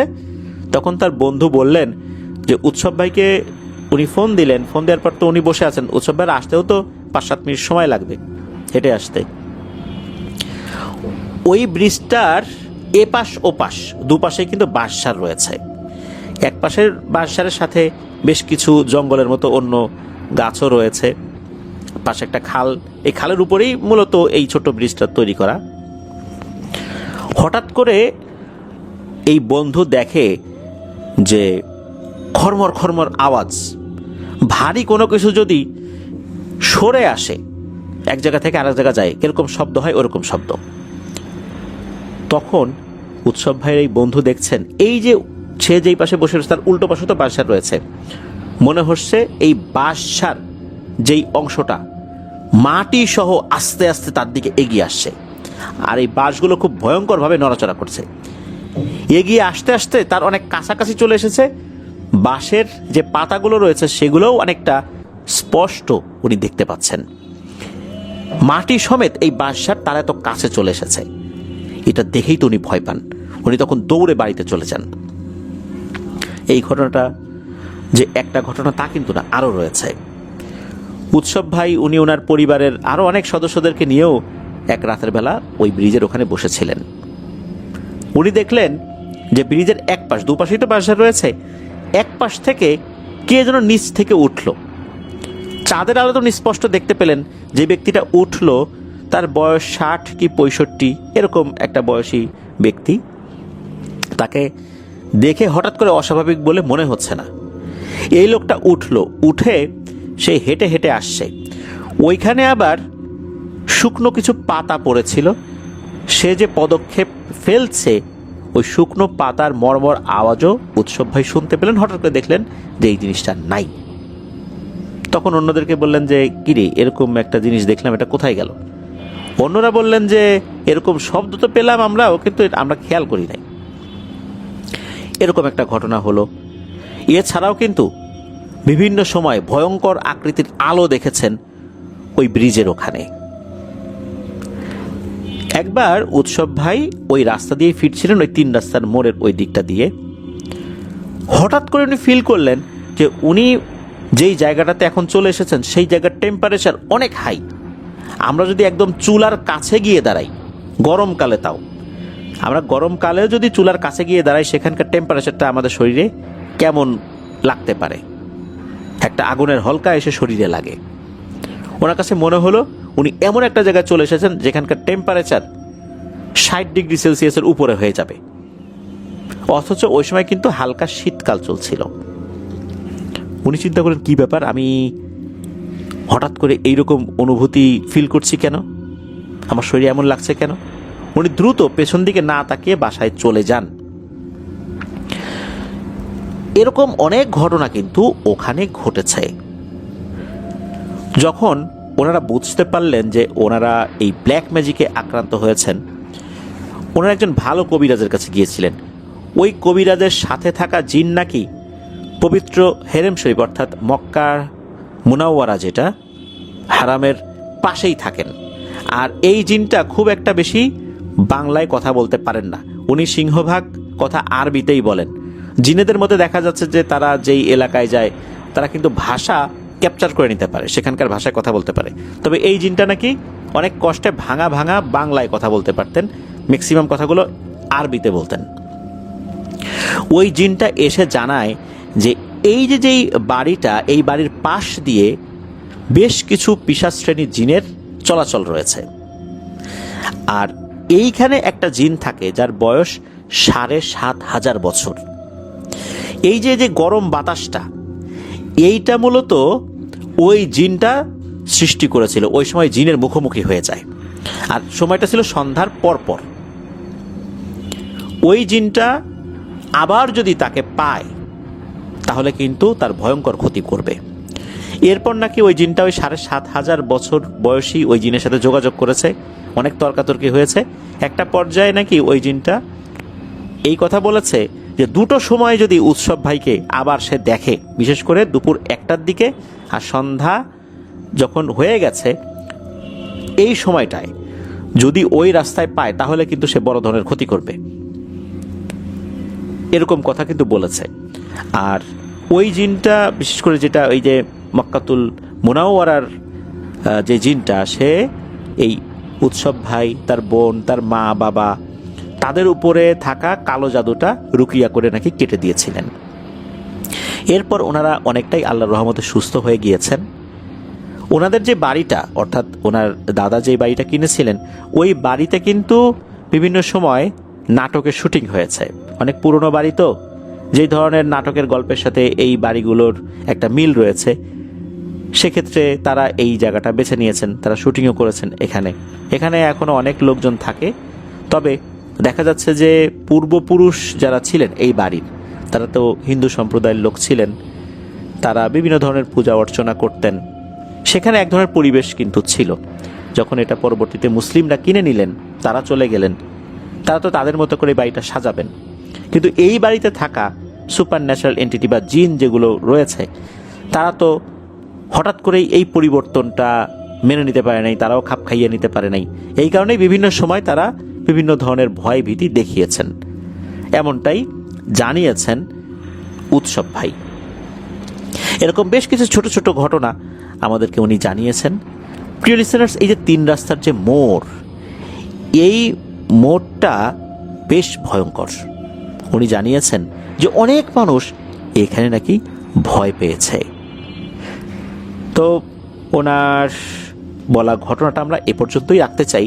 আমি যতটুকু পেরেছি আমার মতো করে সাজিয়ে বলার চেষ্টা করেছি, আমার বলায় ভুল হতে পারে, তার জন্য আমি ক্ষমা প্রার্থী।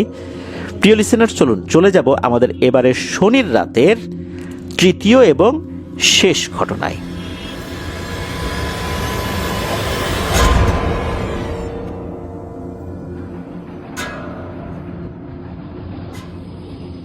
ফিরে এলাম প্রিয় লিসেনার্স আমাদের এবারের শনির রাতের 51তম আয়োজনের তৃতীয় এবং শেষ ঘটনায়।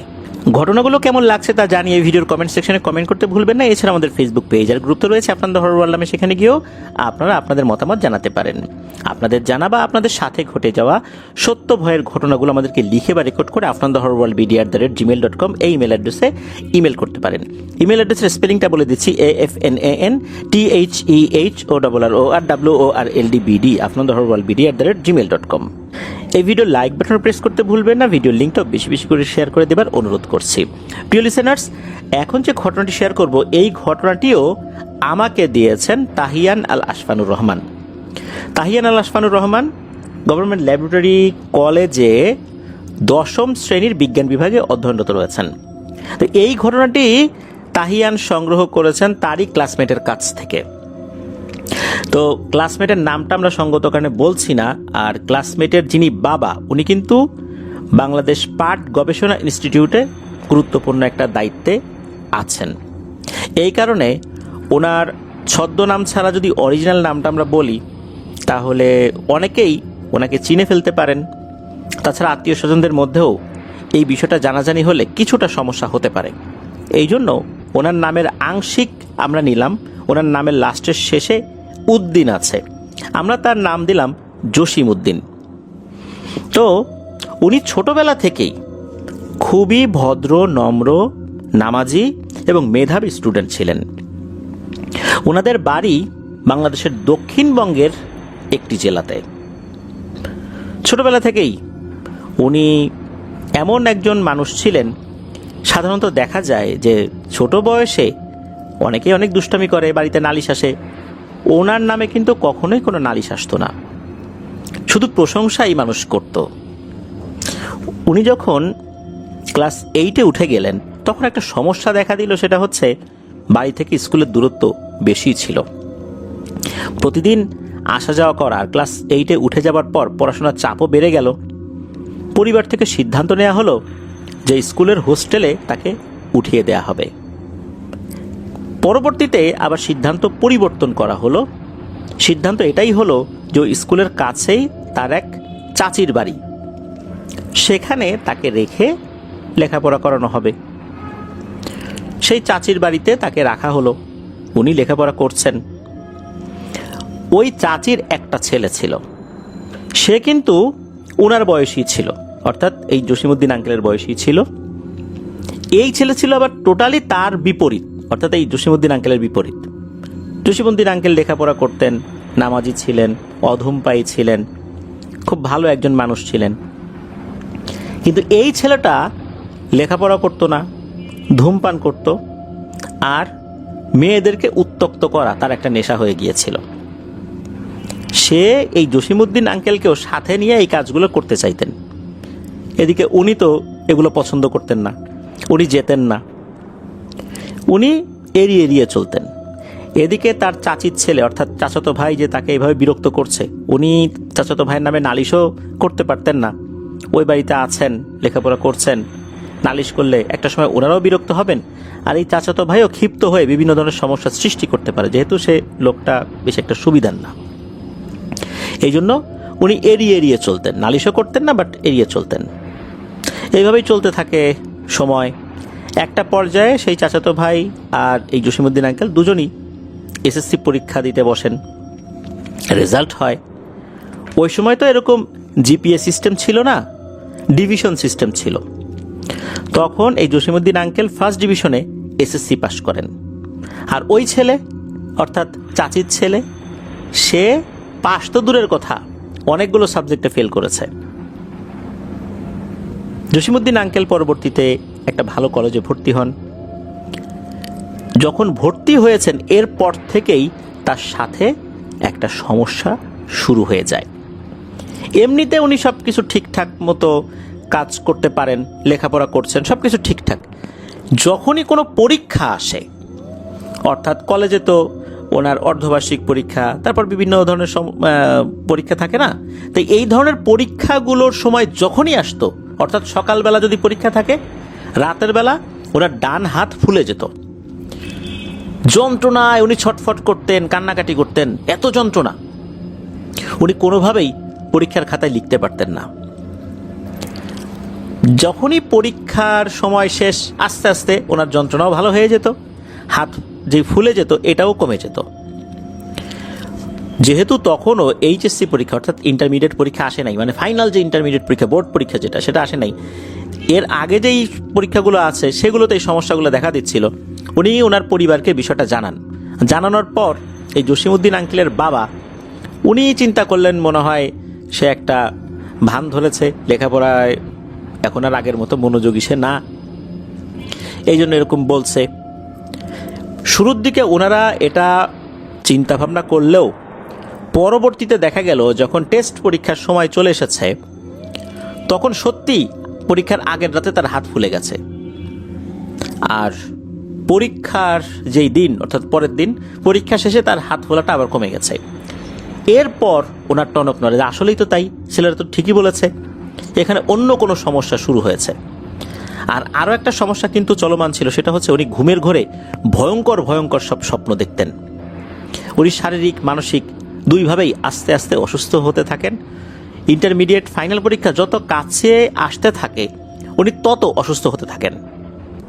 এদিকে ওই জসিমউদ্দিন আঙ্কেলের দাদা দাদি ওনারা কিন্তু বুঝতে পেরেছেন যে ছেলেটার সাথে খারাপ কিছু হচ্ছে।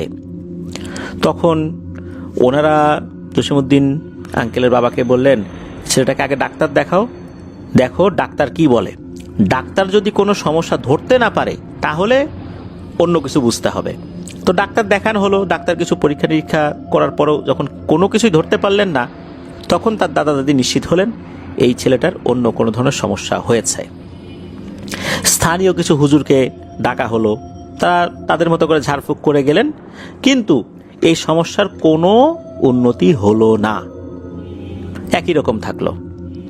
আগে তো শুধু পরীক্ষার আগের রাত্রে হাত ফুলে যেত, এখন দেখা যাচ্ছে শরীরের বিভিন্ন অংশগুলোতে ব্যথা তীব্র আকার ধারণ করেছে, হাতও ফুলে যাচ্ছে, বিভিন্ন ধরনের সমস্যা দেখা দিচ্ছে, কিন্তু ডাক্তার কোনো রোগ ধরতে পারছে না। অনেক খোঁজাখুঁজি করার পর ওনাদের বাড়ি থেকে বেশ অনেকটা দূরে, প্রায় 10-12 কিলোমিটার দূরে একটা গ্রাম ছিল। তো সেখানে একজন ভালো হুজুরের সন্ধান পান। ওই হুজুর খুবই বৃদ্ধ মানুষ ছিলেন, কোথাও আসলে যেতে পারতেন না, ওইভাবে কোথাও গিয়ে রুগী দেখার মতো শারীরিক সক্ষমতা উনি অনেকটাই হারিয়েছিলেন। তাই ওনাকেই নিয়ে যেতে হবে, অর্থাৎ এই জসিমউদ্দিন আঙ্কেলকে নিয়ে যেতে হবে সেই হুজুরের কাছে। নিয়ে যাওয়া হলো। এরপর হুজুর তার ঘরের মধ্যে বসালেন জসিমউদ্দিন আঙ্কেলকে, চতুর্দিকে একটা বৃত্ত আঁকলেন। উনি চিন্তা করেছিলেন যে জসিমউদ্দিন আঙ্কেলের নিশ্চয়ই কোনো জিন ঘটিত সমস্যা হয়েছে, আর সেই আলামত উনি টের পেয়েছিলেন। উনি চিন্তা করেছেন এই জিনকে ওনার শরীরে হাজির করাবেন, এরপর কথাবার্তা হবে। উনি যখনই জিন হাজির করার তদবির শুরু করেছেন, মোটামুটি কয়েক মিনিটের মধ্যে ঘরের মধ্যে ভাঙচুর শুরু হয়ে গেছে। মনে হচ্ছে ঘরের মধ্যে ঝড় উঠেছে, বাইরে কিন্তু একদম সব কিছু স্বাভাবিক, কিন্তু ঘরের মধ্যে ঝড় এরকম ভাবে শুরু হয়েছে, আসবাবপত্রগুলো সব এলোমেলো হয়ে যাচ্ছে, চেয়ার টেবিলগুলো উল্টে পড়ে যাচ্ছে। একটা পর্যায়ে সব কিছু শান্ত হয়ে যায়। আর তখন হুজুর মনে করেছেন জিন মনে হয় এই জসিমউদ্দিন আঙ্কেলের শরীরে হাজির হয়ে গেছে। তখনই ঘটে আর একটা ভয়ঙ্কর ঘটনা। সাধারণত কি হয় যে রোগীর শরীরে জিন হাজির হয়, বা তুলা রাশির কারো বডির উপরে জিন হাজির করানো হয়। হঠাৎ করে হলো কি, চতুর্দিক থেকে অশ্রাব্য ভাষায় গালিগালাজ শুরু হয়ে গেল। জিন এই জসিমউদ্দিন আঙ্কেলের শরীরে হাজির হয় নাই, তারা এই রুমের মধ্যে হাজির হয়ে গেছে, কিন্তু তাদেরকে দেখা যাচ্ছে না। রুমের বিভিন্ন সাইড থেকে কথাবার্তার আওয়াজ আসছে, অশ্রাব্য ভাষায় গালিগালাজ করছে তারা, একটা না কয়েকটা। তারা এরকম গালিগালাজ করছে আর বলছে যে কেন তাদেরকে হাজির করানো হয়েছে। হুজুর জিজ্ঞেস করলেন যে কেন তোমরা এই ছেলেটাকে কষ্ট দিচ্ছ, কি করেছে? ও তো খুবই একটা ভদ্র ছেলে, ওর লেখাপড়া কেন তোমরা ক্ষতি করছো, ওর জীবনটাকে কেন তোমরা ধ্বংস করে দিচ্ছ? তখন নাকি এরা একসাথেই বলে ওঠে যে হুজুর তুই হয়তো জানিস না, আমরা নিজেরা এখানে আসি নাই, ওর উপর আমাদেরকে চালান করা হয়েছে, আর আমরা 4 জন। এই বলে এগুলো অট্টহাসিতে ফেটে পড়ে। দিনের বেলাতে এই ঘটনা ঘটছে, রুমের মধ্যে কিন্তু আলো রয়েছে, কিন্তু এই ধরনের সমস্যা চলছে। এরপর এক একজন এক এক সাইড থেকে কথা বলে রুমের, আর এক একজনের কণ্ঠস্বর এক এক রকম। হুজুর তো এই বিষয়টার জন্য একদমই প্রস্তুত ছিলেন না। উনি চিন্তা করেছেন যে মানুষের শরীরের ভেতরে হাজির হবে, কিন্তু এইভাবে ওরা সশরীরে হাজির হয়ে গেছে, কণ্ঠ শোনা যাচ্ছে, বিষয়টা তো ভালো না। যে কোনো সময় বড় ধরনের দুর্ঘটনা এখানেই এরা ঘটাতে পারে। এই ছেলেটাকেও মেরে ফেলতে পারে, হুজুরকেও আক্রমণ করতে পারে, এমন সক্ষমতা ওদের আছে। তখন হুজুর আর বেশি কথা না বাড়িয়ে বললেন, আচ্ছা কি পেলে তোরা চলে যাবি বল, আমি ব্যবস্থা করছি এর পরিবারের সাথে কথা বলে। তখন ওই কণ্ঠস্বরগুলো আবারও অট্টহাসিতে ফেটে পড়ে আর বলে ওঠে, আমরা কোনো কিছুর বিনিময়ে চলে যাওয়ার জিন না রে, আমাদেরকে চালান করা হয়েছে, আমরা এর জীবনটা শেষ করে দিয়েই তারপর যাব, এছাড়া আমি যেতে পারবো না, আমরা কেউই যাব না। তখন হুজুর বলেন, ঠিক আছে রে, বুঝতে পারছি, তোদের সমস্যাও বুঝতে পারছি, এখন সমাধানটা আমাকেই করতে হবে। এই বলেই হুজুর মুচকি হাসেন। তখন আবার ওই জিনগুলো বলে ওঠে, কিরে হুজুর, তুই হাসছিস কেন, তোর ভয় লাগছে না? তখন হুজুর বলেন, ভয়? আমি আল্লাহ ছাড়া কাউকে ভয় পাই না, অপেক্ষা কর। এই বলেই হুজুর কাফনের কাপড়ের মতো একটা কাপড় বের করেছেন। ওখানে কিন্তু আরও লোকজন আছে, এই যে জসিমউদ্দিন আঙ্কেলের মা বাবা, ওনারাও কিন্তু ওখানে আছেন, ওনারাও ভয় পাচ্ছেন এরকম ভয়ঙ্কর কণ্ঠস্বর শুনে। হুজুর কি করলেন, একটা কাচের বোতলের ছিপিটা খুললেন। খোলার পর ওনার পাশে কাফনের কাপড় জাতীয় কিছু একটা রাখা ছিল, উনি এই কাফনের কাপড়টা শুধু শূন্যে ছুঁড়ে দিলেন। যখনই ছুঁড়ে দিলেন তখন দেখা গেল যে হঠাৎ করে কোত্থেকে কিছু ধোঁয়া, কালো রঙের ধোঁয়া, এগুলো উড়ে উড়ে এসে ওই বোতলের মধ্যে ঢুকে যাচ্ছে। এরপর এই যে জসিমউদ্দিন আঙ্কেল, ওনার শরীর থেকেও মনে হচ্ছে ধোঁয়া বের হচ্ছে। অনেক সময় শীতকালে আমরা গোসল করলে শরীর থেকে ধোঁয়া বের হয় না, মনে হচ্ছে ওনার শরীর থেকে ধোঁয়া বের হচ্ছে, তবে এগুলো কালো ধোঁয়া। এই ধোঁয়াগুলোও আস্তে আস্তে আস্তে আস্তে ওই বোতলের মধ্যে ঢুকে যাচ্ছে। এরপর হুজুর কি করলেন, বোতলের ক্যাপটা খুব ভালোভাবে আটকে দিলেন। এরপর উনি একজনকে 10 হাত গর্ত খুঁড়তে বললেন, যেটার গভীরতা হবে 10 হাত, আর ওই গর্তের মধ্যেই ওই বোতলটা মাটিতে পুঁতে দিয়েছিলেন। হুজুর বললেন, এই যে জসিমউদ্দিন আঙ্কেল, তার উপরে ভয়ঙ্কর এক মরণ বান মারা হয়েছিল। 4টা জিনকে চালান করে এই জিনদেরকে দিয়ে এই কাজগুলো করানো হচ্ছিল। এরা অনেকটাই সফল হয়ে গেছে এই অর্থে খুব তাড়াতাড়ি এই ছেলেটাকে এরা মেরে ফেলতো। আল্লাহর অশেষ রহমতে ঠিক সময়ে ওনারা চলে আসতে পারছেন, যার কারণে আল্লাহর রহমতে ওনাকে বাঁচানো গেছে। তবে এই বানটা কে মেরেছিল হুজুর এটা আসলে বলতে চান নাই। অনুমান করেন যে তাদের কোনো এক নিকট আত্মীয় এই কাজটি করেছে। ওনারা বেশ কয়েকজনের বিষয়ে সন্দেহ পোষণ করেছিলেন, বিশেষ করে এই জসিমউদ্দিন আঙ্কেল যেই বাসায় থেকে এসএসসি পাশ করেছিলেন, তারা ঈর্ষান্বিত হয়ে এই কাজ করেছে কিনা এই বিষয়ে আসলে সুনির্দিষ্টভাবে জানা না গেলেও ওনারা বেশ কয়েকজনকে টার্গেট করেছিলেন যে তারা হয়তো এই কাজগুলো করতে পারে। আল্লাহর রহমতে জসিমউদ্দিন আঙ্কেল উনি সুস্থ হয়ে যান, লেখাপড়া করেছেন, ভালো চাকরি পেয়েছেন, এখনও চাকরি করছেন, তার জন্য আমরা দোয়া করি। প্রিয় লিসেনার্স, বিভিন্ন সময় আমরা কিন্তু ব্ল্যাক ম্যাজিকের কিছু ঘটনা যখন পাই তখন দেখতে পাই যে এই ঘটনাগুলোর মধ্যে বেশ কিছু ঘটনা থাকে মেধাবী স্টুডেন্টদের উপরে ব্ল্যাক ম্যাজিক করা হয়েছে। কেউ একজন ভালো করছে লেখাপড়ায়, তারপর ব্ল্যাক ম্যাজিক করা হয়েছে যাতে করে সে লেখাপড়ায় আর ভালো করতে না পারে, ভালো কোনো জায়গায় সে যেতে না পারে, তার ক্যারিয়ারটা যেন ধ্বংস হয়ে যায়। এই জন্য কিন্তু অনেকেই এই কাজটা করে, অনেকেই। এইভাবেই অনেক মেধাবী স্টুডেন্টদের ক্যারিয়ারটাকে শেষ করে দেওয়া হচ্ছে। প্রিয় লিসেনার্স, আপনাদের মধ্যে যারা চাকুরি প্রত্যাশী আছেন, আমাদের এই চ্যানেলে অনেকেই কিন্তু আছেন যারা শুনছেন, যারা সরকারি চাকরি সহ বিভিন্ন চাকরির জন্য ট্রাই করছেন। দেখা যাচ্ছে যে ওনারা অনেক ভালো প্রিপারেশন নিচ্ছেন, পরীক্ষা যখন দিতে বসেন তখনই মাথাটা একটা চক্কর দেয়, ভুল করে ফেলেন বিভিন্ন জায়গায়, আর ভালো করতে পারছেন না, অথচ ওনার এরকম হওয়ার কথা ছিল না। আবার এমনও হয় অনেক ভালো করছেন, বিভিন্ন চাকরির পরীক্ষার ভাইভাগুলো দিচ্ছেন, লিখিত পরীক্ষা ভালো হয়েছে, ভাইভাও ভালো হয়েছে, কিন্তু চাকরিটা হচ্ছে না। এরকম লোক কিন্তু অনেক রয়েছে। যাদের মধ্যে এই ধরনের সমস্যাগুলো রয়েছে তাদের জন্য পরামর্শ হলো, আপনারা ভালো কোনো রাকির কাছে যাবেন, আপনাদের উপর ব্ল্যাক ম্যাজিক করা আছে কিনা এই বিষয়টা জানার চেষ্টা করবেন। যদি করা থাকে তাহলে অবশ্যই রুকিয়ার মাধ্যমে এই সমস্যাটা দূরীভূত করতে হবে। আমি এই ঘটনার মাধ্যম দিয়ে একটা বাস্তব একটা উদাহরণ আপনাদেরকে দিতে চাই, যাকে আমি খুব ভালো করে চিনি। আমার খুব কাছের এক ছোট ভাই, উনি 36 BCS থেকে শুরু করে নিয়ে 43 BCS এর ভাইবা উনি দিয়েছেন। মাঝখানে একটা BCS ছিল স্পেশাল BCS, এটা বাদে উনি সবগুলো, বিশেষ করে স্পেশাল BCS যেগুলো ডাক্তারদেরকে নেওয়া হয়েছিল যে BCSগুলোতে, এই কয়েকটা ছাড়া সবগুলো BCS-এ উনি প্রিলিমিনারি দিয়েছেন, লিখিত পরীক্ষা খুব ভালো দিয়েছেন, ভাইবাও দিয়েছেন। অথচ উনি পাশই করেন নাই। নন ক্যাডার তো দূরের কথা, উনি পাশই করেন নাই।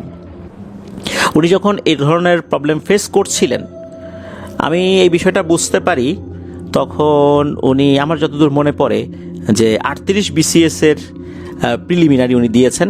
তখন আমাকে বলেছিলেন যে ভাই এই ব্যাপার, আমি তো আরও অনেক চাকরির পরীক্ষাই দেই, আমার তো চাকরি হয় না। অথচ আমার থেকেও অনেক দুর্বল স্টুডেন্টরা ভালো ভালো জায়গায় চাকরি পেয়ে যাচ্ছে।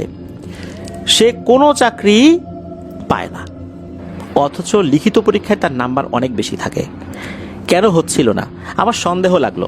ওনার বিষয়ে আমি ওনাকে বেশ কিছু বিষয় নিয়ে আলোচনা করলাম, প্রশ্ন করলাম। এরপর আমি বললাম যে ভাই, আপনার উপর তো মনে হয় ব্ল্যাক ম্যাজিক করা থাকতে পারে। আপনি যেই ধরনের কথা বলছেন, আপনি যেই ধরনের আলামত প্রকাশ করছেন, যেরকম স্বপ্ন দেখছেন, এতে তো আপনার উপর ব্ল্যাক ম্যাজিক করা আছে বলে মনে হচ্ছে। আপনি ভালো কোনো রাকির কাছে যান, রুকিয়া করেন।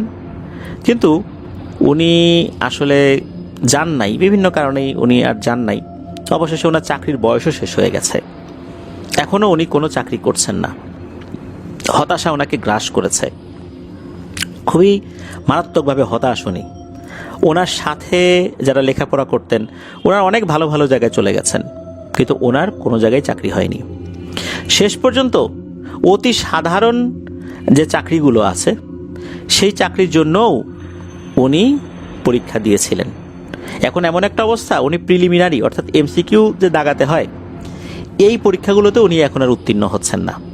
বয়স তো শেষ হয়েই গেছে, কিছু কিছু আবেদন আগে করা ছিল, সেই পরীক্ষাগুলো দিচ্ছেন, এরপরে ওনার কোনো চাকরি হচ্ছে না। প্রিয় লিসেনার্স, এরকম কিন্তু অনেকেই আপনারা আছেন, আমি জানি, যারা এরকম প্রিপারেশন নিচ্ছেন, কিন্তু সমস্যা, আপনারা জানেন যে আপনাদের সাথে কি হতে পারে।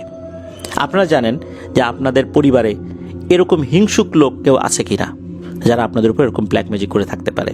যদি থাকে, ভালো করে রাকির সাথে কথা বলে এই সমস্যার সমাধান করার চেষ্টা করুন। আশা করা যায় ইনশাল্লাহ আল্লাহ তাআলা এই রিজিকের যে জাদু আপনাদের উপর করা হয়েছে, আল্লাহ তাআলা চাহেন তো এটা কেটে যাবে। আল্লাহ আমাদেরকে হেফাজতে রাখুন। প্রিয় লিসেনার্স, আমরা সবসময় আল্লাহর কাছে দোয়া করব, এই মাহে রমাদানে আমরা প্রত্যেকেই একে অন্যের জন্য দোয়া করব। আল্লাহ তাআলা আইন, হাসাদ, সেহের থেকে আমাদেরকে হেফাজতে রাখুন, হঠাৎ বিপদ থেকে হেফাজতে রাখুন। আল্লাহ তাআলা যত ধরনের বিপদ আপদ আছে, মানুষ দ্বারা সৃষ্ট, জিন দ্বারা সৃষ্ট, সব কিছু থেকে আমাদেরকে হেফাজতে রাখুন। আল্লাহ তাআলা আমাদেরকে পরীক্ষা নেয়ার জন্য যেই পরীক্ষাগুলো আমাদের উপর চাপিয়ে দেবেন, আমরা যেন সেই পরীক্ষাগুলোতে উত্তীর্ণ হতে পারি। ধৈর্যের পরীক্ষা, ইমানি পরীক্ষা, সবগুলোতে যেন আল্লাহ তাআলা আমাদেরকে উত্তীর্ণ করেন। হতাশ হয়ে আমরা যেন আমাদের পরম করুণাময় আল্লাহ সুবহানাহু ওয়া তাআলার প্রতি বিদ্বেষ পোষণ না করি, আমরা যেন হতাশ না হয়ে যাই, আমরা যেন আল্লাহর রহমত থেকে নিরাশ না হয়ে যাই। ইনশাল্লাহ আল্লাহ তাআলা আমাদেরকে হেফাজত করবেন, রাখবেন। আল্লাহ তাআলা আমাদেরকে হেফাজতে। একটা বিষয় মনে রাখতে হবে, আল্লাহ তাআলার ইচ্ছা ছাড়া কিন্তু কোনো কিছুই হয় না। যারা আমাদের উপর জাদু করেছে, আল্লাহ তাআলা ইচ্ছা করেছেন বলেই সেটা কার্যকর হয়েছে। তাহলে আল্লাহ তাআলা যদি ইচ্ছা করেন সেটা কার্যকর হয়, আল্লাহ তাআলা যদি ইচ্ছা করেন সেটা তো কেটেও যেতে পারে। সুতরাং আমরা আল্লাহর কাছে ধৈর্য এবং নামাজের মাধ্যমে সাহায্য চাইব। ইনশাল্লাহ আল্লাহ আমাদেরকে হেফাজতে রাখবেন, সেই সাথে এই সমস্যা থেকে বের হওয়ার জন্য আমরা চেষ্টা চালিয়ে যাব। প্রিয় লিসেনার্স, আজকের এপিসোড এই পর্যন্তই রাখছি। ধন্যবাদ জানাচ্ছি উৎসব ভাইকে এবং তাহিয়ান আল আশফানুর রহমানকে আপনাদের পাঠানো ঘটনার জন্য। আশা করি আপনাদের কাছ থেকে আরও অনেক অনেক অনেক ঘটনা ইনশাল্লাহ আমরা পেতে থাকব। প্রিয় লিসেনার্স, আসছে সোমবার হরর নাইটের নতুন আরও একটি এপিসোড শোনার আমন্ত্রণ জানিয়ে বিদায় নিচ্ছি। সবাই ভালো থাকবেন, সুস্থ থাকবেন, আমার জন্য দোয়া করবেন, আমার পরিবারের জন্য দোয়া করবেন, আপনাদের জন্য দোয়া রইল, আপনাদের পরিবারের প্রত্যেকের জন্য দোয়া রইল। মহান আল্লাহ সুবহানাহু ওয়া তাআলা আমাদেরকে ভালো রাখুন, সুস্থ রাখুন, নিরাপদে রাখুন, আপনার হরর ওয়ার্ল্ডের সাথে রাখুন। আসসালামু আলাইকুম।